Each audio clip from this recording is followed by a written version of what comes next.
এক নির্জন বনপথ। সন্ধ্যা নেমে আসছে।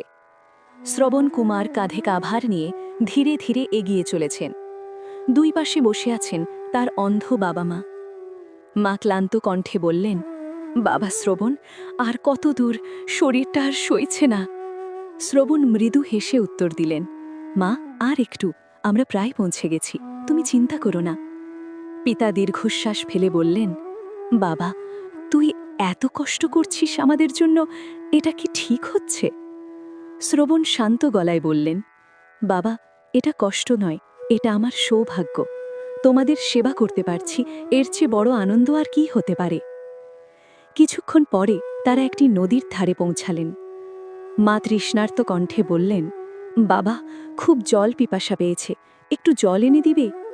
শ্রবণ স্নেহ ভরে বললেন, অবশ্যই মা, তুমি বসে থাকো, আমি এক্ষুনি জল নিয়ে আসছি। শ্রবণ নদীর ধারে গিয়ে ঘড়া ডুবিয়ে জল তুলতে লাগলেন।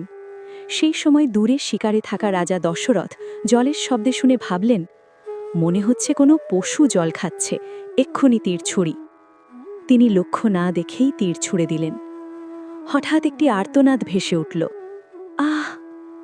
দশরথ চমকে উঠে দৌড়ে এসে দেখলেন এক যুবক মাটিতে পড়ে আছে, তার বুকে তীর বিদ্ধ। দশরথ কাঁপা গলায় বললেন, হা ঈশ্বর, আমি কি ভয়ঙ্কর ভুল করে ফেললাম। শ্রবণ কষ্টে চোখ খুলে বললেন, রাজন, আপনি? দশরথ কান্না ভেজা কণ্ঠে বললেন, বৎস, আমি অপরাধী, আমাকে ক্ষমা করো। শ্রবণ ধীরে ধীরে বললেন, রাজন, আমার জন্য নয়, আমার বাবা মা তৃষ্ণার্ত, আগে তাদের জল দিন। দশরথ চোখে জল নিয়ে জল তুলে শ্রবণের বাবা মায়ের কাছে গেলেন। পিতা উৎকণ্ঠিত কণ্ঠে বললেন, বাবা শ্রবণ, এত দেরি হলো কেন? তুই ঠিক আছিস তো? দশরথ কাঁদতে কাঁদতে বললেন, আমি অপরাধী, ভুল করে আপনার পুত্রকে তীর মেরেছি। মা হাহাকার করে উঠলেন, কি বলছো, আমাদের শ্রবণ?